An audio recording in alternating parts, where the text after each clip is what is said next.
बिस्मिल्लाहिर्रहमानिर्रहीम अस्सलाम वालेकुम। मैं हुकरामत मुगल और सियासी बैठक में मेरे साथ हैं अदील राजा साहब और रीना शिगरी साहबा। बहुत शुक्रिया आपके वक्त का। लाहौर में एक अफसोसनाक वाक़या आया। लोग बच्चों को पढ़ने के लिए भेज रहे थे लेकिन उनको लाशें उठाने पड़े। ये किसकी गलती है, कौन इसका जिम्मेदार है? क्योंकि मैडम मरियम नवाज जो हैं उन्होंने कल इजलास बुला लिया है और लगता यही है कि वही तस्वीरें, वही विजुअल्स हमें दोबारा देखने को मिलेंगे कि तुम भी आज से फारग हो, तुम भी मुअत्तल हो। लाहौर में इससे पहले कई ऐसे वाक़यात हुए हैं जिसमें हुकूमत ने जिम्मेदारी कबूल नहीं की, लेकिन देखना यह है कि इसके बाद क्या होता है। दूसरी जानब आज रियाला के बाद इमरान खान की बहनें जो हैं वो मुलाकात के लिए आई, लेकिन उनकी मुलाकात नहीं हुई। बुशरा बीबी से उनकी फैमिली की मुलाकात करवा दी गई है, ना ही बैरिस्टर सैफ साहब जो हैं वो मुलाकात के लिए वहाँ गए हैं क्योंकि फैमिली डे था। इस हवाले से गुफ्तगू करेंगे। इसके अलावा अली परवेज़ मलिक साहब वज़ीर पेट्रोलियम, जो लोगों को जब कीमतें बढ़ती थी तो फ़ज़ाइल बताते थे कि मुल्क की इकानमी में बढ़ी हुई कीमतों के बाद हुकूमत जो है दिल पर पत्थर रख कर ये फैसले कर रही है जो कीमतें बढ़ा रही है, लेकिन अब कीमतें नीचे आए हुए एक हफ्ते से ज़ायद हो गया। लेकिन जो अलीना शिगरी साहबा के शो में उन्होंने गुफ्तगू की है उस हवाले से कुछ तफसीलात है वो आपके साथ शेयर करेंगे। सबसे पहले शुरू कर लेते हैं अलीना लाहौर वाले अफसोसनाक वाक़े से। अब तक की इतलात के मुताबिक 14 बच्चे जो हैं उनकी डेड बॉडीज़ रिकवर हुई हैं। ज़िम्मेदार जो है वो कौन होगा ये तो वक्त बताएगा, क्योंकि मैडम सीएम जो है वो माजी में भी आपको वाक़या याद होगा जब दादा दरबार के बाहर एक माँ और बच्ची गटर में गिर गए थे। पहले तो हुकूमत मानने से इनकारी थी, फिर यह कि उसके शोहर ने धक्का दिया, ये सारा कुछ मामला होता रहा। एंड पे जाके पता चला कि वाकई ये हादसा हुआ है। मैडम ने तो उस वक्त जो अहकामात दिए थे, जो एक्शन लिया था, उसके बाद तो कई लोग वापस जॉब्स पर बहाल हो चुके। इसके बाद आप क्या देख रही हैं कि मैडम ने इजलास तो बुला लिया, कुछ होगा? नहीं, मेरे ख्याल से कल भी उसी तरह की हमें सिमिलर एक एपिसोड नजर आएगी। और आपको याद होगा वो जो दादा दरबार के पास जब मैनहोल में गिर के वो बच्ची और जो खातून थी, ये तो आपके मिनिस्टर्स थे जो कि बिल्कुल इनकारी थे और उल्टा जो है वो जो रिपोर्ट कर रहे थे उनके ऊपर पर्चे करवाने की तरफ ये आ रहे थे। पीका वगैरह के कानून से डराया जा रहा था। सो ये तो बल्कि मैं आज शाम 7:15 बजे तक एक चैनल टीवी पे लगा हुआ था और उसमें रिपोर्ट यही इस साने के हवाले से हो रहा था। तो उसमें आजमा बुखारी साहिबा का बीपर चल रहा था। तो वो कमेंट जो करी थी तो वो कही थी दुआ है 7:15 बजे जब 14 लाशों के हवाले से उन बच्चों, मासूम बच्चों की कंफर्मेशन काफी देर पहले की हो चुकी थी। वो मुसलसल वही बात दोहरा रही थी कि दुआ है कि जानी कोई नुकसान ना हो। सो जानी नुकसान तो बहुत बड़ा हो गया। आप उन 14 बच्चे कितने मलबे तले, अभी भी रेस्क्यू का अमल जो है वो अभी भी जारी है। इस किस्म की जो नाकिस इमारतें होती हैं, ये घर है अंडर कंस्ट्रक्शन था, ऊपर की मंजिल पे जो है वो काम हो रहा था, जो भी था निचली मंजिल पे बच्चे। आप ट्यूशन सेंटर्स, मतलब कोई भी इस चीज पे ना जिम्मेदारी ले। हमारे तो मुल्क में ये रिवायत ही रही है ना, हुकूमत जिम्मेदारी ले, कोई भी ना जिम्मेदारी लेंगे ना कभी रेजिग्नेशन वगैरह का वो आप सोचे ही ना। यहाँ पे एक हमें निजाम नजर आ रहा है कि इतना डिस्क्रिमिनेटरी निजाम है कि इसी गरीब के उस पे चढ़ दौड़े ये अशराफिया इन्हीं टैक्स पेयर्स के पैसे से जो है वो अपनी आसाइशों के लिए इनके मुसलसल करोड़ों रुपए की फंड्स जो है इनके लिए मुख्तस किए जा रहे हो। महलात इनके, और ये मेरे ख्याल से इनके महलात तक, इनके घरों तक जो है वो इन गरीबों की आवाजें भी नहीं पहुंचती। ये तो सोशल मीडिया पे थैंक्स टू फिर इलेक्ट्रॉनिक मीडिया पे चीजें आ जाती हैं तो इनकी बचत नहीं है, वरना अदरवाइज तो ये इसको बिल्कुल ही रद्दी की टोकरी में इस तरह की चीजें, इस तरह की खबरें डालें। ऐसे हादसा पर भी हुकूमत जिम्मेदार होती है? हाँ जी, बिल्कुल होती है। वजह मैं आपको बताता हूँ जी। आप जब मकान बनाते हैं तो 12-14 हुकूमती महकमे इन्वॉल्व होते हैं। सही। वो आपका नक्शा पास करते हैं, वो आपको डिज़ाइन की बताते हैं, वो आपको स्ट्रक्चर का बताते हैं कि भाईजान गार्डर कितने लगाने हैं, टी आयरन कितने लगेंगे, अगर कच्चा बना रहे हो, पक्का बना रहे हो तो सरिया कितना डालना है। आपको पता है ये बात आपके जो TMOs वगैरह वो करते हैं। और फिर साथ एक अंडर कंस्ट्रक्शन मकान में जिसकी छत की लिपाई होनी है वहाँ पर कमर्शियल काम कैसे हो सकता है, या कोई भी काम, या रिहाइश भी कैसे हो सकती है? ये तो इदारे जो टैक्स लेते हैं नाम से, ढेरों ढेर इन्होंने इदारे पाले हुए, तो जाहिर बात है वो बताते होंगे। या आप कल से ज़रा करके देखिए ना अपने इलाके में, एक खुदाई करवाइए तो ये आगे खड़े हो जाएंगे कि आपने इजाज़त नहीं ली, आपने नक्शा नहीं पास करवाया, आपने इसकी इजाज़त नहीं ली, आपने इसकी इजाज़त नहीं ली। ठीक है, तो बिल्कुल लोग अपने बच्चों को उन्होंने पढ़ने के लिए भेजा है, माँ बाप भी इसमें बराबर के ही जिम्मेदार है। ठीक है भाई, बहुत तुसी गरीब हो तो फिर ना भेजो। टूटे भजे मकान में ट्यूशन सेंटर में आप भेज रहे हैं, ऊपर से जो बना के बैठा हुआ है वो और ज्यादा बेशरम आदमी अगर आप लेंटर डाल रहे हो या आप लिपाई कर रहे हो, उधर मिट्टी भिंगवा रहे थे ना, लीक हो रही थी, जी जी जी, छत लीक हो रही थी, पानी टपक रहा था, तो लिपाई होनी थी, मिट्टी डाल दी थी, मिट्टी पा रहे हो तो हिसाब से 2 दिन बच्चे ने छुट्टी दे दो या वीकेंड पे कर लो, ठीक है, क्योंकि कल फोरकास्ट है कि बारिश होनी है, तो इसलिए आपने आज वो काम मुकाना था। सही। आपने जो मजदूर हायर किए थे उन्होंने छत पे एक ही जगह पे मिट्टी फेंकी हुई, छत नीचे गिरी, आपने 14 बच्चे मार दिए बेचारे मासूम, और अभी बढ़ने का खदशा है। जाहिर बात है जी, जो बच भी जाएंगे वो भी बेचारे ट्रॉमा में होंगे। मरियम औरंगजेब साहबा जहाज की जिम्मेदारी ले रही थी, बड़े फख्र के साथ कह रही थी कि हाँ जहाज खरीदा है, तो अब ये जो 14 मासूम जाने हैं, हुकूमत इसकी जिम्मेदार नहीं है? नहीं, वो ये कहेंगे जी हमारी क्या जिम्मेदारी, हम उधर खड़े तो नहीं होते, हमने कहा था भेजें, क्यों भेजा था, वालिदैन की जिम्मेदारी, इनकी कोई जिम्मेदारी नहीं है जी, इनके काम है सिर्फ जैसे लीना ने कहा ना, इनकी ऐशी चलती रहनी चाहिए। और ये बता रही थी कि गरीबों की चीखें नहीं पहुंचती, ये सच है। गरीब साउंड प्रूफ इनके महलात हैं। जब मैं पहली बार, बल्कि मैं आपको एक वाकया सुनाता हूँ जी। अरशद साहब जब ARY ज्वाइन किया तो ARY के प्रोमो डिपार्टमेंट के एक साहब होते थे, उन्होंने कराची से रब्ता किया, प्रोग्राम का प्रोमो शूट होना, तो वो शुगर लगा रहे थे वैसे ही कि प्रोमो किसी कौन सी जगह पे, यहाँ पर तो यार वो उधर होता है मुनाल पे सबके हुए में है, चांद तारा पे हुआ है सबका यार, इधर फ्लैग के साथ हुआ है, जितने लैंडमार्क पार्लियामेंट के साथ हुआ है, इधर सबके हुए हैं, तो कोई ऐसी जगह पे हो ना जहाँ से किसी ने किया ही ना हो। तो मैंने हंसते कहा फिर क्या PM ऑफिस से कर ले, PM हाउस से कर ले, तो सर हो सकता है, अब हमें आए हुए चंद दिन ही हुए थे ARY में, तो मैंने कहा जी, और वज़ीर आज़म साहब नवाज शरीफ साहब थे, तो मैंने कहा जी अरशद साहब चाहें तो 1 मिनट में हो सकता है, कोई मसला ही कोई नहीं, आपने करना है उधर, क्या सर हम उधर शूट करेंगे। हमने अरशद साहब को कहा कि सर प्रोमो इधर शूट करना है, अरशद साहब ने कहा चलो कर लेते, तुम कहते हो तो। हम PM ऑफिस पहुंच गए, हमने उधर प्रोमो शूट किया, नवाज शरीफ साहब जा चुके थे, खाली था, वो लाहौर चले गए थे वीकेंड पे, उन्होंने कहा जी जो करना करो ताड़े कोले, बाहर अंदर नहीं। तो वहाँ पर हमने ये प्रोमो शूट किया, तो ये चीज़ डिस्कस हुई थी बाकायदा कैमरा मैन से, कैमरा मैन कहते हैं यहाँ पर कोई आवाज़ नहीं आती, मगर यहाँ पर किसी पाकिस्तानी की कोई आवाज़ नहीं पहुंचती, ये बनाया ऐसी जगह पे, यहाँ पर कोई ची ची पापा टी गरीब काला कोजा बीमार कोई आवाज़ आपको नहीं, चिड़ियाँ चहचहा रही हैं, फवारे चल रहे हैं, सब्जा है, पूल है, मर्सिडीज गाड़ियाँ हैं, हेलीकॉप्टर है, कोई खोता रेडी नहीं है, कोई कोजा गरीब आदमी है नहीं, कोई इस्लामाबाद में जो वैसे ये भी नहीं है 25 करोड़ की जो जिंदा लाशें हैं, जो जिंदा लाशें ही कहेंगे ना हम तो ये नहीं है। को, ये जिंदा लाशें ही इनको तस्वुर करते हैं, क्योंकि जिस किस्म के इकदाम, तो फिर डिटाई से आके अभी आपने मरियम औरंगजेब साहिबा की बात की कि हाँ भाई खरीदा है, तो मतलब क्या हो गया फिर इसमें, और इतनी ऑडेसिटी के साथ, इतनी कॉन्फिडेंस के साथ अब इस बात पे इतनी रऊनत के साथ इस किस्म के अब लहजे में गुफ्तगू की जा रही है, क्योंकि एक वक्त था जब ये सजेशंस देते थे, मतलब स्टार्ट तो तब से ही हुआ था ना, आप 2 कप के बजाय 1 कप चाय पी ले, मुल्क के हालात इस वक्त, मुल्क बड़े अभी वज़ीर आज़म साहब ने कुछ दिन दौर पहले से- कहा है ना कि अगर 4 भाई हैं तो एक रोटी के 4 टुकड़े कर लें। 4 टुकड़े कर लें, मतलब इमेजिन करें, टमाटर नहीं अफोर्ड कर सकते तो दही डाल लें।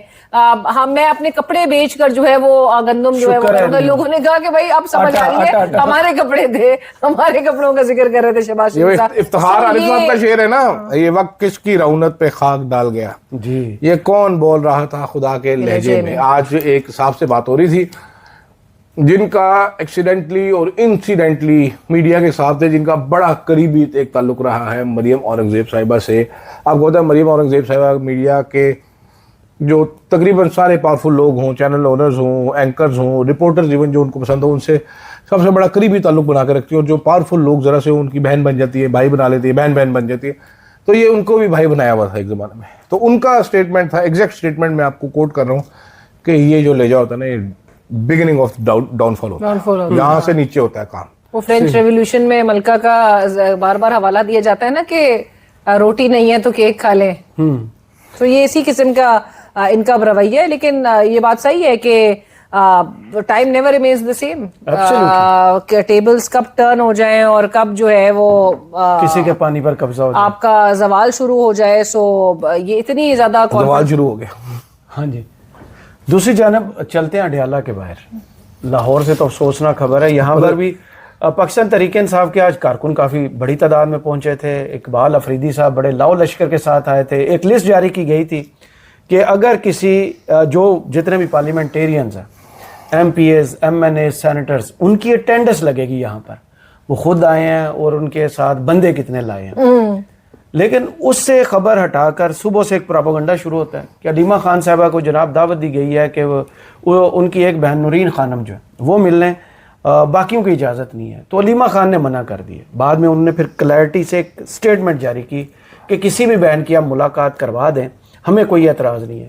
फिर एक एतराज़ और जोड़ा गया कि देखें 2 बजे का मुलाकात का टाइम दिया गया था, 3:48 पे पहुंची वो। बुशरा बीबी की देखें फैमिली जो है वो इतने टाइम पर आ गई थी, उनकी मुलाकात करवा दी गई है जी, और ये 3:48 पर आए हैं, इसलिए इनकी मुलाकात नहीं करवाई। आप मुलाकात का टाइम खत्म होने से पहले 1 मिनट पे पहुंच जाए, आपने अपना काम करना है। इसका तो बहुत अच्छी तरह मैं आपको रिलेट कर सकती हूँ। एक पूरा जो सीन था लास्ट ईयर, मतलब लेट और जल्दी पहुंचने का कोई चीज नहीं है, जब आप इजाजत का है। असल में तो जेल सुपरिटेंडेंट जो इस वक्त बादशाह है अडियाला जेल के, उनके हाथ में है सारा चीज, और उनके हाथ में भी बहरहाल नहीं है, उनसे ऊपर वाकई में। क्योंकि जब पिछले साल जुलाई में जब मेरा उस लिस्ट पे नाम आया था तो मैं 2 बजे से पहले पहुंच गई थी और बड़े प्रोटोकॉल के साथ मुझे रोका था कि मैडम आप अपनी गाड़ी साइड पे कर। मैंने कहा आप मुझे तकरीबन कोई 1 किलोमीटर दूर जो है वो मुझे रोक रहे थे, तो मैंने कहा मुझे चल के जाना पड़ेगा। अभी मैंने कहा 2 बजने वाले हैं, मैं 1:30 बजे तक वहां पर पहुंच चुकी थी। तो उन्होंने कहा कि नहीं, हम आपको अपने प्रोटोकॉल में लेके जाएंगे। ये अल्फाज थे वहां के SHO और दीगर जो पुलिस एहलकार खड़े हुए थे। मैंने अपनी गाड़ी बहरहाल उनके मुताबिक साइड पे लगा दी मैंने, और रिपोर्टर्स सारे के सारे वहां पर जमा हुए थे। उसके बाद मैं अब उनसे बार बार जाके मैंने भी पूरा टाइम वहां पे यूटिलाइज किया था ये दिखाने के लिए कि मैं वजीर दिफा के कहने पे, क्योंकि एक रोज पहले मेरे प्रोग्राम में कहा था आप लोग निकलें अपने कंफर्ट जोन से और निकल के जाके आप दिखाएं जेल में कैसे हमने साबिक वजीर आजम को फैसिलिटीज दी है, चिया सीड्स खाता है और देसी मुर्गी खाते हैं और इतना कुछ उनके मेन्यू को लेकर बार बार पिटा जा रहा था। तो मैंने कहा बिल्कुल मीडिया को दिखाना चाहिए, और भाई माजी में भी होता रहा है। तो नेक्स्ट डे जब मैं पहुंची और ये जो हुआ तो 4 बजे तक कोई आसार नहीं थे, that so much so that I had to come back. जाहिर है मुलाकात, सो ये 3:48 पे पहुंचना, 2 बजे पहुंचना, 2 बजे से पहले पहुंचना, 4 बजने में 2 मिनट पहले पहुंचना। जब आपको मुलाकात करवाने का अगर आपका इंटेंट तो 7 बजे भी गेट खुल जाता है। एब्सोल्युटली। बैरिस्टर साहब, और बैरिस्टर साहब तो आज कह रहे थे कि आज फैमिली का डे है, आज हमारा डे नहीं है, आज वो। लेकिन सुना है इस्लामाबाद में, यहाँ से भी नहीं जा रहे ना, किसी वक्त भी कॉल आ सकती है। उनको बोला गया आप इधर ही रहे, उनको बोला गया था बकायदा। सही। अलीमा खान साहबा के खिलाफ जो प्रोपेगेंडा। अच्छा भाई, आपको अब कुछ अफसोसनाक चीजें बताता हूँ, कुछ चीजें बताता हूँ। तहरीक इंसाफ के एक साहब का फोन आया आज दिन को, उन्होंने कहा भाई मैं आपको बड़ी क्लैरिटी से बता रहा हूँ कि अलीमा खान एक बड़ी एम्बिशियस खातून है। अलीमा खान बेसिकली पार्टी पे कब्जा करना चाहती है। इनकी पावर तब तक है जब तक खान जेल के अंदर है। शी सेंसिबल आदमी। इन्होंने कहा कि भाईजान अली, जिस दिन खान बाहर आएगा उस दिन अलीमा खान पार्टी के नज़दीक नजर नहीं आएगी, विच इज़ अ फैक्ट। तो इस टाइम पे मेजॉरिटी ऑफ PTI थिंक्स कि Aleema Khan is on the wrong. मैं आपको ये फैक्ट बता रहा हूँ, ये इनका मानना है। हाँ जी, ये अब जो बंदा मैं आपको बता रहा हूँ ये एंटी अली अमीन गंडापुर ग्रुप से ताल्लुक रखते हैं पंजाब में। अच्छा, ठीक है। अली अमीन गंडापुर ने, अलीना को याद होगा, अलीमा खान के ऊपर इतने बड़े बड़े इल्जामात लगाए थे पहले। ये बंदा उस टाइम 12 मिनट की वीडियो की थी पूरी। ये बंदा उस टाइम पे अलीमा खान को डिफेंड करता था, ये वाला PTI का बंदा। आज ये मुझे कह रहा है कि Aleema Khan is bad news, Aleema Khan wants to hijack the party, blah blah blah, सारी मुझे कहानी बताई गई। ही स्पीक्स इंग्लिश उर्दू भाई दोनों, एंड पंजाबी। अच्छा, समझ गया। तो सवाल ये है कि जैसे आज अलीमा खान ने बोला कि ये खड़ी है नूरीन नियाज़ी, ले जाएं जी, मुलाकात करवा दें। हाँ, फिर आपने जो प्रोपेगेंडा किया, फिर सारों की चिरागों में रोशनी खत्म हो गई। यार आपने 26वीं आईनी तरमीम कर ली, 27वीं कर ली, आपने कहा हमने इंडिया को जंग हरा दी है, आपने कहा हमने दुनिया की जंग रुकवा दी है। आप एक इमरान खान आपसे सवाल नहीं जाता, वो भी जेल में, जो आपके रहमो करम पर है एट द एंड। आप इतने शी जवान है, आज आपने शौकत मीर को भी गिरफ्तार कर लिया है जी, आज आपने कश्मीर में रेजिस्टेंस तोड़ दिए जी, अब जी चंद दिन बाद कश्मीर खुल भी जाएगा, आप इलेक्शन भी आप कराएंगे, पब्लिक गवर्नमेंट भी इंस्टॉल करेंगे, लेकिन आपसे इमरान खान नहीं संभाला जा रहा। सही, कोई मसला नहीं है ना, you are strong and confident. आपको क्या जरूरत है टुच्चे पुलिस वाले रास्ते में बिठाने की? कोई जी दोगल पे एक नाका लग गया, एक फैक्ट्री पे नाका लग गया, कोई 4-4 नाके लगे बैठा है जेल जाने के रास्ते में, खुद कर्फ्यू लगा होता है। हाँ जी, 3-3 जगह पे रोके जाते हो, बेचारी बुढ़िया 70-70 साल की जनानियां हैं, ऊपर से क्या हसीन बात है कि कायदे आजम की बहन गद्दार है, ठीक है, वो कायदे आजम के लिए आवाज उठा रही थी। भुट्टो की बेटी गद्दार है, वो भुट्टो के लिए आवाज उठा रही थी, ठीक है, ये गद्दार है, ये गद्दार है। आज इमरान खान की बहनें गद्दार है। जो कर रहे हैं, जो ये सब कुछ कर रहे हैं, उनकी बात ही नहीं कहीं हो रही। बात क्यों हो रही है? क्या है, अलीमा खान मुलाकात करने मान जाए, उनकी शर्तें, नौरीन नियाजी चली जाती तो क्या तकलीफ हो जाती। ये अलीमा खान बड़ी खराब है, ये नहीं होने दे रही। पूरे ट्वीट्स किए गए हैं भाई। वो क्या कह रही है अलीमा खान? अलीमा खान इज सेइंग कि जी तरीकाकार आपके पास मौजूद है, आप मेरे बाप के सर पे कौन सा एहसान करा रहे हैं, मेरे भाई से मुलाकात, हमारा हक है होना, करवाओ। उसने तो कोई बात नहीं की बेचारी ने। ये अलीमा खान चाहती ही नहीं है इमरान खान। अच्छा, वो क्या चाहती है जी? वो इमरान खान का पैगाम बताती है ना, इसलिए वो मुलाकात नहीं कर रहे थे। बड़ा कसूर है जी अलीमा खान का। वो एक बहन की करा देते मुलाकात ना, क्यों जी, तिंदी क्यों ना हो, दे देते मोहसिन नकवी को दरखास्त, क्यों देते? जो प्रोसीजर है वही फॉलो करें जो दूसरों के लिए। अब आपके शो में थे अली परवेज मलिक साहब, बड़े वो पेट्रोलियम पर तो बड़ा गुस्सा कर रहे थे आपसे कि ये भी गलत सवाल है, ये भी गलत सवाल है, इनअप्रोप्रिएट। मेरे सारे सवाल इनअप्रोप्रिएट थे। तो फिर सही कौन सा था? और मैं उनसे बल्कि कहना चाहती थी कि अगर इनअप्रोप्रिएट तो आप जवाब मत देंगे, लेकिन जवाब भी उन्होंने पूरे दिए। हर नामुनासिब सवाल का जवाब उन्होंने पूरा दिया। नामुनासिब को मुनासिब भी लगा उन्हें सवाल? सवाल क्या था? सवाल ये था कि अली परवेज मलिक साहब, आपने 1 मार्च को डिसाइड किया था कि हर फोर्टनाइटली यानी कि 15 रोज पे हुकूमत जो है वो प्राइसेस को रिव्यू करेगी, पेट्रोलियम मसनूआत की कीमतों को। आपने 5 दिन के बाद जो है वो फैसला कर दिया, 55 रुपए पेट्रोल में भी, 55 रुपए आपने डीजल की कीमतें बढ़ा के 20 अरब रुपए का आपने यूं फायदा ऑयल मार्केटिंग कंपनीज को तोहफे में दे दिया। उसके साथ साथ ही आपने 2 महीने के अंदर आपने 150 से 200 अरब रुपए का प्रॉफिट दिया ऑयल मार्केटिंग कंपनीज को। फिर ऑयल मार्केटिंग कंपनी, अभी जो आपने 74 रुपए जो आपने कम किया, तो ऑयल मार्केटिंग कंपनीज का बड़ा गुस्सा था। और वो एमसीज जो हैं वो वजीर आजम को खत लिख रहे थे, अपना गुस्सा, एहतजाज बिल्कुल रिकॉर्ड वो करवा रहे थे, और दबाव में आके इन्होंने अनचेंज रखी प्राइसेस पिछले हफ्ते।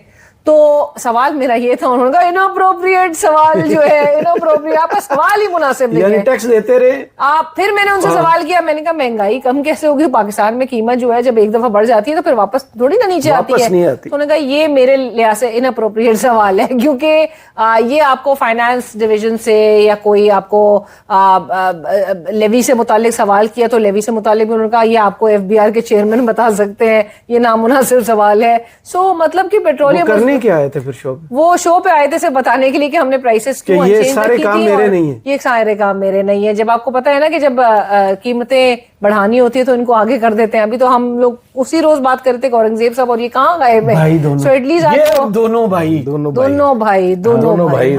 मौजूद। लेकिन आज उन्होंने एक बड़ी मजेदार बात की। उन्होंने आज चीफ इलेक्शन कमिश्नर की सिकंदर सुल्तान राजा साहब, उनकी अहलिया को पाको में बोर्ड का मेंबर जो है वो अपॉइंट कर दिया गया, जो सर्विंग ब्यूरोक्रेट्स हैं, और हुकूमत इस बात को बड़ा डिफेंड कर रही है इस पोजीशन को। सो मैंने सवाल उनसे ये किया, तो मैंने कहा अब ये तो नामुनासिब सवाल नहीं होगा ये, क्योंकि ये आपकी पेट्रोलियम डिवीजन का से मुताल्लिक है। तो उन्होंने ऑन किया, उन्होंने कहा नहीं ये मेरी बिल्कुल वजारत से मुताल्लिक है। तो उन्होंने कहा ये बेस्ट खातून है रबाब सिकंदर साहिबा, जो चीफ इलेक्शन कमिश्नर जो पूल था हमारे सामने उसमें सिकंदर, जो हमारे पास 3 से 4 रिकमेंडेशंस आई और हमने फिर सारी जांच पड़ताल की, तो हमें यही नाम जो है वो पूरे खातून है, 22 ग्रेड की अफसर है। और पेट्रोलियम से इनका ताल्लुक क्या है? पहले भी ये वैसे इलेक्शन कमीशन की वेबसाइट पे ये बात दर्ज है कि पहले भी ये पाको के बोर्ड की मेंबर रह चुकी है। सियासी रिश्वत है ना, उन्होंने तो इस बात से बोर्ड में कस्टम की ऑफिसर का ताल्लुक क्या है? हो सकता है ना, FBI में ना, ये क्या वहां से क्या पैसे निकालती थी? हो सकता है यार, क्या होगा? 3500 तो कहीं भी बन सकते हैं। आपके लिए सरप्राइज क्यों है? कहीं भी बन सकता है। 4 मीटिंगें होती है पार्कों के बोर्ड की साल में। एक मीटिंग में मेंबर्स को जो है बड़ा पैसा, $3500 कैश, जहाज के टिकट जिस शहर में होती है उस शहर की, गाड़ी, 5 स्टार होटल स्टे, खाना, ये मिलता है। $3500 जरा कैलकुलेट करें कितना होता है? मीटिंग उतने होते जितने, कितना होता है वो तो मैं करता हूँ, आप बोलते रहे ना इतने क्या। अगर आपके पास, वैसे मैं आपको बता दूं, अगर आप 9-10 लाख है जी, 3500 करें जरा, 3500 चेक करें, डॉलर में चेक करें कितने पैसे होते हैं। 9-10 लाख यार, तीसरे 9,80,000 9,80,000 हर तीसरे महीने इनको मिलता है। क्या करना होता है? मीटिंग में जाकर यूं करते हैं। जी। Oh my God. मतलब मिसाल के साथ अगर मैं YouTube से $2800 महीने का कमा रहा हूँ तो मैं स्पेन में जो है ना डिजिटल नोमैड का वीजा ले सकता हूँ। पता है आपको, ये उनका थ्रेशोल्ड है। ये $2800 मैंने कमाने और ये $2800 के, मैं $50 पे, इधर $65 पे फंसा हूँ। 70 नहीं 65 है मेरे वाले, तेरे 70 मेरे 65 है। तो हम 3 गरीब मिलकर 2800 भी नहीं पहुंचे और ये $3500 ले जाती है। इसमें फनी बात क्या है? फनी बात ये है कि जनाब वाला जो रबाब सिकंदर हयात है, ये पाकिस्तान की बेस्ट 22वें ग्रेड की अफसर है। सिकंदर राजा है। राजा सिकंदर जो है वो हमारा बेस्ट अफसर है पाकिस्तान हाँ का। तो बेस्ट अफसर है ना। देखे 25 जनवरी 2025 से वो रिटायर्ड अभी तक वो लेकिन चुप अभी रहा तक चल रहे हैं। चुप रहा जाएगा ही, कितने नहीं जाएगा। अच्छा देखिए, अच्छा, ऐसे जिसकी लोगों भी अच्छी घर जाते हैं, सर्विसेज दोनों होती मियां हैं भी वो- घर जाते होंगे, बच्चे भी इनसे पूछते नहीं होंगे कि अम्मा अब्बा तुसी की आराम बच्चे कब इधर लाए? होंगे नहीं मुमकिन तौर पर, वो तो बाहर पैदा होंगे। नहीं हुए बच्चे इनके क्या? नहीं बाहर होंगे ना। बाहर बैठ के सोचते होंगे कि इस टाइम में हम इस मुल्क में फिर रहे हैं। देखिए अब तक इनका वाह। कोई सब्स्टिट्यूट, अब तक इनका कोई ऑल्टरनेट जो है वो तैयार ही नहीं हुआ है। नहीं, इतना उससे बड़ा पहले कोई- अपोजिशन लीडर को नाअहल करके उन्होंने घर भेज दिया था ना, इतना जिन्होंने बड़ा खत लिखा था। इतना बड़ा डाकू ही कोई नहीं है जो इनको रिप्लेस कर सके। माफ करना मुझे यार, इस बंदे का नाम बचपन में माँ बाप ने क्या सोच के रखा होगा? राजा सिकंदर सुल्तान। नहीं, सिकंदर लेकिन सुल्तान लेकिन है। बहरहाल coming back to the point कि जहां ये पर सियासी इनकी रिश्वत appointment है हुई भाई, ये सियासी रिश्वत अली है। परवेज मलिक साहब ने बहरहाल कहा कि ये अपॉइंटमेंट जो है वो मेरिट हुई अली है। परवेज मलिक साहब के मैं फरिश्तों तो को भी वही- खबर नहीं होगी कि मैं ये लेकिन कोई वही convey करती एक हूँ जो ब्यूरोक्रेट है। मैं आपको बताता हूँ ना, आपने हमें बता दिया कि अली परवेज मलिक साहब ने कहा very good, nice, thank you very much. आपने मुझे बता के मेरी इन्फॉर्मेशन में इजाफा किया। लेकिन सच ये है बेस्ट कि खातून। ये बेस्ट खातून सियासी रिश्वत है। ये अली परवेज मलिक साहब को इनका नाम दिया होगा कि इनको अपॉइंट करना है सर। इन्होंने बोर्ड की रिस्ट्रक्चरिंग के नाम पर एक किसकी रोल, तरफ से नाम आया होगा? ये नाम इनको वजीर आजम हाउस से मुफ्त ठीक है। चल झूठा। हाँ वजीर आजम हाउस को किसने चलते वजीर आजम हाउस जब खुद ही वजीर आजम। वजीर आजम हाउस में जो शख्स है होते हैं वजीर आजम। वो तो खुद ही सोहेल आफरीदी को कहती है मैं पूछ के भाई तो बताऊंगा। पूछ के आया होगा ना, नाम उसके पास से आया होगा ना। देखो डेकोरम का ख्याल होता है कि वजीर आजम को दे दिया कि सर इसको लगवा दें जरा। वजीर आजम इतनी- ऐसी वादा की थी। इन्होंने बोर्ड में ड्रामा क्या किया आप ये चेक करें। इन्होंने रिस्ट्रक्चरिंग के नाम पे इन्होंने कहा जी हम बोर्ड को रिकॉन्स्टिट्यूट करने लगे। एक बंदे को निकाल के इसको लगा दिया। जैसे यहाँ पर ये सरकारी बाबुओं की गेम समझने की जरूरत है। जैसे एहसन इकबाल साहब की बहन है हुमैरा चौधरी जो है, उन्होंने रिटायर होना था 3 महीने पहले। उन्होंने कहा जी मैं बस रिटायरमेंट ले लूं। ये इसलिए नहीं कि मैं बुढ़ी हूं अब, नहीं। मैंने 40 साल चूस फौरन लिया है। दूसरे उसमें उन्होंने एडजस्ट उन्होंने एफपीएससी में 3 साल के लिए। जी। बाबू ने कहा कि मैं थे करा रहे हैं यार, तू उधर इस्तीफा दे। उधर हुआ बात एक बंदा पहले ही, उसका नॉमिनेशन वापस लिया उन्होंने। उन्होंने कहा चलो फुट भावे तू इधर दफा हो, सिफारिश चाहिए साडे को, चल भाई बीबी तू इत्थे जा। एहसन इकबाल साहब के वो पाइड के भी जो वीसी हैं वो एहसन इकबाल साहब के रिश्तेदार ही हैं। पता नहीं ऐसे इकबाल पाइल्स और पाइड का मिक्स हो गया मुझे जरा थोड़ा जेन में। पाइल्स हैं प्लानिंग के ऐसे इकबाल साहब। पूरा तो आजकल सोशल मीडिया के बंदे ढूंढ रहे हैं। बाय द वे अप्लाई करना हो किसी ने ऐसे इकबाल साहब से रब्ता करो कि मैं बड़ी फिट रीलें बनाता हूँ, देखिए, फोन से पहले रख लेंगे डबल पैसों पे। कल जब हम बात कर रहे थे तो वो जो पुलिस वाला हम केस जब काना वाला मिर्चों वो वाला? कहूटा वाला जो कहोटा हम वाला। जिक्र काना कर हो रहे या थे। कहोटा हो। हाँ हाल वही है। तो हम जो जिक्र कर रहे थे तो मैं कहना एक चीज चाहती थी जो मुझे बाद में एक रियलाइजेशन हुई स्क्रिप्ट से मुताल्लिक कि भाई मैं तो चाहूंगी कि हम वॉलंटियर करें कि हम थोड़ी स्क्रिप्ट में इम्प्रूवमेंट ला सकते हैं क्योंकि हम स्क्रिप्ट इतनी हिलेरियस किस्म की वही किसी बड़ी स्क्रिप्ट सामने लेकर आ रहे हैं कि अब बच्चे बच्चे तक जो है वो इस पे हंस रहे हैं। सो हम मेरे ख्याल से कंट्रीब्यूट करना चाहेंगे एक अच्छी स्क्रिप्ट बनाने के 10 फिल्में देख के 11वीं खुद बना। वॉलंटरली भाई वैसे मैं अलीना की बात से मैं एग्री करता हूँ, क्योंकि जो स्क्रिप्ट कल थी सुनसान टूटी पची रोड पे गाड़ी आ आज रही भी है, हम लोग उस पे हंस रहे थे यार। मतलब वो ये 1940 की प्रेम चोपड़ा की फिल्म थी। ये इतनी पुरानी फिल्म थी। वो प्रेम चोपड़ा जो रिटायर हो गया फिल्मों से, और इसलिए फिल्में करनी छोड़ दी। दिमाग में उनके पता है कौन से वो जो साउथ इंडियन फिल्म्स की एक्शन इफेक्ट्स और विजुअल हाँ, VFX वो दिमाग में उनके वही सब घूम रहे होते हैं, स्क्रिप्ट बना रहे होते हैं, पता नहीं क्या बना रहे होते हैं। लाल मिर्ची फेंक के जो है वो एकदम से सारे मुअत्तल हो गए। अन्ने कर दिए सब। तुम भी मुअत्तल, तुम भी मुअत्तल, तुम भी मुअत्तल। यार, वो पंजाब में ये सिलसिला ना, अब तुम भी मुअत्तल, तुम भी मुअत्तल, तुम भी। और कल हम यही खबर इंशाल्लाह डिस्कस कर रहे होंगे। कौन फेंकता है लाल मिर्चें, मुझे ये समझा। वो जिसने फेंकी है। ओ यार करामत, Organized एक सेकंड जरा सीरियसली सोचो जरा कि जी प्रिजनर्स ने हाथों में पुड़ियां पकड़ी हुई थी, वो जा रहे थे, फिर उन्होंने एक दूसरे को घूंसे मारना शुरू किया, आबिश्का आवाजें आई। उसने सुनसान इलाके में खड्डों से बड़ी हुई कोटा रोड पे उसने गाड़ी रोकी। गाड़ी रोकी पुलिस वालों ने फिर उसके बाद कोई ना लड़ो, उन्होंने कहा नहीं ऐसी लड़ा के। पुलिस वाला बेचारा मासूम भोला भाला मेरे जैसा फरिश्ता सिफत आदमी, उसने तो किसी से पैसे लिए ही नहीं हुए थे, उसको पता ही नहीं था कि ड्रामा करना है। उसने सीधा कुंडी खोल दी अंदर से नरगिस का नाम निकला, कुंडी ना खड़का सोया, मिर्चें उन्होंने इसकी आंखों में डाली और वो मौका बर्दाश्त हो गए फरार। सो मैं हुदू लगाया हुआ है यार। आई रिएटरेट, आई रिपीट, करामत साहब की जो राइटिंग स्किल्स हैं वो बहुत अच्छी हैं। आप करामत साहब से तो रब्ता करें, करामत साहब लिखेंगे, हम अपना कॉन्सेप्ट हमारा होगा, मिल के टीम पूरी at तो the rate of हम करामत मुगल। वॉलंटियर करना चाहते हैं इस बात पे कि हम WhatsApp WhatsApp for the at the rate of script Karamat writers. Mughal. So for- Username has been reserved. Please contact him. सो हाँ, और फॉर द स्क्रिप्ट राइटर्स, तर्ज सारी शुरू हो so जाएंगे। for the script तो writers username change कर लेंगे ना फिर। हाँ, willing to chip in, we are willing to contribute, लेकिन स्क्रिप्ट कौम की खिदमत के वसीतर मफाद में वही जुमले जो है। स्क्रिप्ट बेहतर कर। हाँ इंशाल्लाह। बहुत शुक्रिया अलीना आपका और अदील आपका। कमेंट्स बॉक्स में ज़रूर बताइए वीडियो आपको कैसी लगी। इजाज़त दीजिए, अल्लाह हाफिज़।